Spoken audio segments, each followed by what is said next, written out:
Fala, investidor. Pessoal, as ações da Ferbasa elas vêm acumulando uma alta de mais de 200% nos últimos 3 anos e mesmo assim o fundo Trígono Capital ele vem aumentando sua participação nesse ativo. Então, em agosto de 2021, ele aumentou sua participação para 10,17% da quantidade de ações preferenciais disponíveis no mercado, mesmo após a ação ter apresentado uma alta bastante substancial em sua cotação. Pessoal, na sequência eu vou trazer para vocês um trecho da entrevista do Werner, o gestor da Trígono Capital, onde ele vai falar por que ele acabou aumentando a participação nesse ativo. Que usa energia limpa, verde. No mundo, a China usa energia, digamos, de carvão. E a África do Sul, 95% da energia da África do Sul é de carvão. Gera muito. A Europa não quer mais carvão, não quer mais carbono, então vai tributar carbono. Então vai subir muito o preço das eletrointensivas e das carbono-intensivas. Ferbasa foi a ação que mais subiu na Bolsa do Brasil em 25 anos. Subiu nada mais do que 78 mil por cento. 78 mil. Não tô brincando. Vocês procuram a nova Magalu? Essa é a antiga Magalu. Isso dá 30,5% ao ano. Todo ano. Nem Buffett, nem ninguém. 25 anos. Conseguiu isso aqui. Comprou Ferbasa, sentou em cima, recebeu dividendos. Bom, pessoal, então como nós vimos, o próprio Werner destaca que existem sim alguns gatilhos de crescimento para a Ferbasa, já que ela acaba entregando um produto final muito mais limpo, muito mais voltado para as práticas ESG do que os seus concorrentes mundiais, como a África do Sul e a China. E cabe destacar também que ela foi a ação que mais entregou retorno para o seu acionista na nossa Bolsa de Valores. Então a gente está falando aqui de um retorno de 78 mil por cento em 25 anos. Então com certeza quem foi investidor de longo prazo na Ferbasa nesse período já está aposentado atualmente. Bom, pessoal, agora basta saber se a Ferbasa ela continua sendo uma oportunidade nos preços atuais. A gente sabe que foi uma empresa que entregou um retorno absurdo nos últimos 25 anos, mas será que nos preços atuais ela tem uma perspectiva de retorno satisfatória para o investidor de longo prazo? Lembrando que a nossa análise aqui ela sempre vai ser voltada para uma carteira previdenciária, então tem que ser empresa que tem um potencial de retorno a longo prazo, que pague bons dividendos e que seja também resiliente, ou seja, em momentos de crise, essa empresa ela tem que performar bem, ela tem que trazer resiliência para a sua carteira de longo prazo. Esse vídeo vai ser dividido em 3 partes, na primeira delas eu vou destacar para vocês os pontos fortes da Ferbasa, quais são as peculiaridades dessa empresa que acaba tornando ela uma das melhores opções do setor. Na segunda parte a gente vai analisar quais são os riscos que envolvem investir em Ferbasa, a gente sabe que ela é do segmento bastante cíclico por se tratar de uma commodity e eu vou mostrar para vocês qual seria o momento ideal ali para montar a posição nesse ativo olhando para o longo prazo, é claro. Por fim, a gente vai fazer um valuation das ações para saber qual seria o valor justo das ações da Ferbasa de acordo com os lucros que ela vem reportando. E eu vou trazer também uma estimativa de dividendos para o ano de 2023. Quanto que essa ação poderá pagar de yield para quem estiver investindo nos preços atuais. Bom, meu amigo, se esse vídeo te ajudar para a análise desse ativo, eu peço que você fortaleça o nosso canal, se inscrevendo, deixando um comentário e também deixando o seu like. Pessoal, o primeiro ponto forte da Ferbasa acaba sendo o seu modelo de negócios totalmente verticalizado, Isso significa que a empresa ela produz todos os insumos necessários para que ela consiga entregar o produto final. Hoje o produto final da Ferbasa, pessoal, são as ligas de ferro cromo e ferro silício. Pessoal, essa linha de ferro cromo de alto carbono acaba sendo um material essencial para a economia mundial como um todo, já que a gente está falando aqui de uma liga de aço inoxidável de alta resistência que é utilizado em diversos setores da economia. Então, desde a indústria de alimentos, petroquímicas, químicas, de celulose, construção civil, nos produtos da chamada linha branca, tanto os instrumentos odontomédicos e até mesmo, pessoal, utensílios domésticos. Então, um produto aqui que tem um certo apelo de perenidade, ou seja, haverá uma demanda crescente e constante por essa liga metálica ao longo dos anos. Pessoal, já a liga de ferro silício também é um produto bastante específico com a alta demanda na economia como um todo. Hoje em dia esse ferro silício ele é utilizado para a produção de aços destinados à fabricação de transformadores, usinas hidrelétricas, freezers, compressores herméticos para geladeiras e sistemas de refrigeração e também para motores híbridos de automóveis. Olha só a importância estratégica desse produto para essa transição energética que vem acontecendo, ou seja, a substituição do petróleo pela energia elétrica como um todo. Pessoal, para produzir aquela diversidade de ligas metálicas, a Ferbasa ela precisa basicamente de 3 elementos. O primeiro deles são os minérios que ela vai utilizar para fundir com ferro. O segundo, ela precisa de um biorredutor, que na verdade que acaba sendo o carvão vegetal. Então ela tem uma floresta própria para a produção desse carvão, justamente para que ela consiga verticalizar o processo produtivo. E o terceiro elemento que ela precisa bastante é justamente energia, tá? Então esse segmento aqui de metalurgia ele demanda bastante energia elétrica. E é bastante interessante a gente destacar que em 2017 a Ferbasa ela acabou adquirindo um parque eólico com 92 aerogeradores que permite que boa parte da energia elétrica necessária para o processo de produção dos ferros ligas já seja produzido pela própria empresa. Então, como a gente pode ver, a empresa ela tem um modelo de negócios bastante sólido, totalmente verticalizada, e quando a gente olha para o segmento onde ela atua, a gente vê diversas barreiras de entrada. Então, é bem difícil você construir um modelo de negócios assim como a Ferbasa tem. Pessoal, o segundo ponto forte da Ferbasa é que, assim como a Klabin, ela é uma empresa cuja receita ela tem uma parcela bastante significativa vinda do mercado externo. Então, quando a gente analisa aqui o resultado do primeiro TRI de 2023, a gente vê que mais da metade da receita ela veio justamente do mercado externo. Então, quando você traz a Ferbasa para sua carteira de investimentos, você está diversificando não só no setor metalúrgico, no setor de ferro ligas, como também uma empresa que tem uma diversificação entre moedas. Isso é interessante porque empresas com essa proteção aqui contra o dólar costumam performar bem até mesmo no mercado de baixa, já que ela consegue incorporar essa variação cambial dentro das suas receitas. Pessoal, olhando para a receita líquida por produto, a gente percebe que o segmento de ferro ligas ele é o carro-chefe da empresa, responsável por 95% dessa receita. O setor de energia eólica ele é responsável por 3,5% e os demais produtos correspondem a apenas 2% da receita líquida da companhia. Pessoal, outro ponto positivo da Ferbasa são os elevados níveis de rentabilidade e eficiência que a empresa tem apresentado nos últimos 2 anos. Então a gente está falando aqui de um ROIC de 23%, um ROI de praticamente 30%, um retorno sobre patrimônio líquido altíssimo e de uma margem líquida na faixa dos 30%.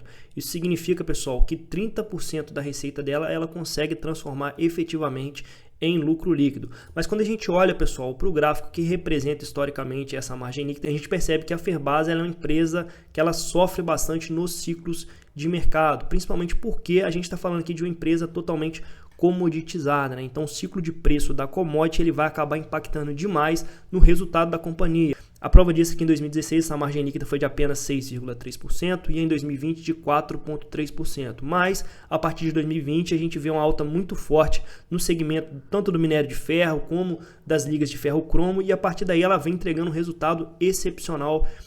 Já visto o que vem acontecendo aí também com a Vale, com a CSN e empresas também desse setor. Pessoal, outro ponto positivo que acaba tornando a Ferbasa uma empresa muito sólida é o fato dela trabalhar historicamente sem dívidas, né? Então, atualmente ela está apresentando dívida líquida sobre EBITDA de 0,69, significa que ela tem muito mais disponibilidades, muito mais caixa do que dívida. E quando a gente olha historicamente, a empresa ela sempre trabalhou assim, tá? Salvo raras exceções. E é bastante interessante porque empresas que não têm dívida, elas sofrem muito menos nesse cenário de alta na taxa de juros. Então a gente pega aqui um caixa de praticamente 700 milhões. Isso aqui pode acabar, pessoal, futuramente se traduzindo num dividendo maior, tá? Já que a empresa está com excesso de capital, se ela não tiver uma destinação eficiente para esse capital, ela pode ser que ela vai utilizar isso aqui para remunerar os seus acionistas. Pessoal, o primeiro ponto negativo da Ferbasa é o fato da empresa possuir apenas ações preferenciais sendo negociadas em bolsa hoje e essas ações elas não possuírem a cobertura aqui do tag along, o que é um fator de proteção para o investidor de longo prazo. O segundo ponto negativo é o fato da ação ser extremamente volátil, né? Principalmente porque a gente está falando aqui de uma small cap e em momentos de estresse no mercado financeiro, as small caps elas acabam apresentando uma volatilidade muito maior. Pessoal, o terceiro ponto negativo da Ferbasa, considerando o fato de que a gente está analisando esse ativo com viés previdenciário, ou seja, a gente está buscando um ativo que tenha previsibilidade nas suas receitas, que entregue um dividendo crescente ao longo do tempo, essa é uma característica que não dá para contar muito quando a gente fala aqui de uma empresa do setor de commodity. O exemplo disso é justamente o comportamento que o lucro líquido ele vem apresentando aqui nos últimos anos. Então a gente sabe que principalmente em função da retomada econômica, a reabertura de diversas fábricas, a gente teve uma demanda muito grande das commodities metálicas e foi justamente isso que a gente viu sendo refletido aqui no lucro líquido da empresa. Então olha só que coisa interessante, esse lucro ele vem crescendo bastante no ano de 2021 e até o ano de 2022 e o que a gente vê agora é justamente um declínio. Olha só como esses lucros eles vêm se arrefecendo aqui agora no primeiro trimestre de 2023. Quando a gente analisa o comportamento do preço do minério de ferro dos últimos 2 anos, a gente acaba entendendo o comportamento da lucratividade da Ferbasa nos últimos 2 anos também. Então isso aqui é justamente o reflexo da alta demanda por minério de ferro que aconteceu tanto no ano de 2021 e no ano de 2022. Pessoal, o fato da empresa ser cíclica não chega a ser para mim um fator impeditivo para eu investir. Então empresas cíclicas entregaram retornos absurdamente altos. O exemplo disso é a própria Klabin, que entregou um retorno excelente nos últimos 14 anos. E a própria Ferbasa, sendo uma empresa totalmente comoditizada, uma empresa totalmente cíclica, foi a empresa também que entregou o maior retorno da Bolsa de Valores dos últimos 25 anos. Então a gente está falando de uma empresa pequenininha, lá no interior da Bahia, que entregou um retorno de 78.000% nos últimos 25 anos. Pessoal, olhando para o preço preço sobre o lucro da Ferbasa hoje, para a gente ter uma noção de valuation, a gente se depara com PL inferior a 5, que pode indicar uma empresa relativamente barata, mas temos que lembrar que é uma empresa cíclica e a gente está olhando para os últimos 12 meses, ou seja, o ano de 2022 foi positivamente impactado pela alta das commodities metálicas. Então não espere que esse PL vai permanecer baixo, a tendência é que com a retração dos lucros agora no ano de 2023, o que a gente deve ver é esse PL aqui se esticando. Um exemplo claro, pessoal, de que pode estar acontecendo uma retração nas commodities metálicas é que quando a gente compara o resultado do primeiro TRI de 2023 com o primeiro TRI de 2022,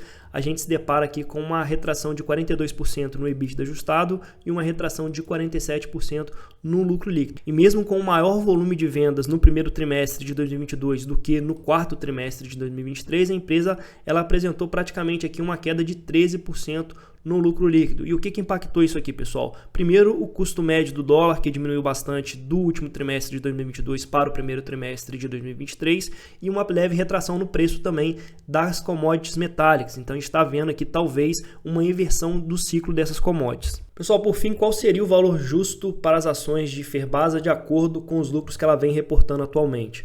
Bom, então adaptando o modelo de Graham para a realidade do ativo, ou seja, considerando o PL histórico e o PVP histórico, nós teríamos aqui um valor justo para as ações de R$ 65,30. Hoje estão sendo negociadas a R$ 52,00 e nos daria aqui um upside de 23%, considerando o modelo de Graham. Quando a gente fala de dividendos, o que daria para esperar de dividendos da Ferbasa para o ano de 2023? Bom, então a gente pegou o lucro do primeiro TRI, extrapolou para os 4 trimestres de 2023, isso nos deu aqui um lucro para o ano de 2023 de 526 milhões.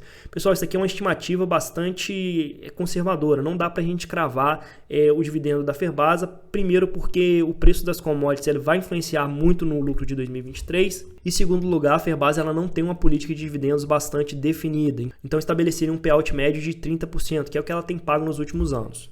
Com isso, nós teríamos aqui um lucro por ação de R$ 5,96 e um dividendo por ação de R$ 1,79, o que nos daria um yield de 3,4% nos preços atuais, ou seja, sendo negociada hoje é R$ 52,00. Por fim, vamos responder a pergunta: vale a pena ou não investir na Ferbasa para uma carteira de dividendos de longo prazo?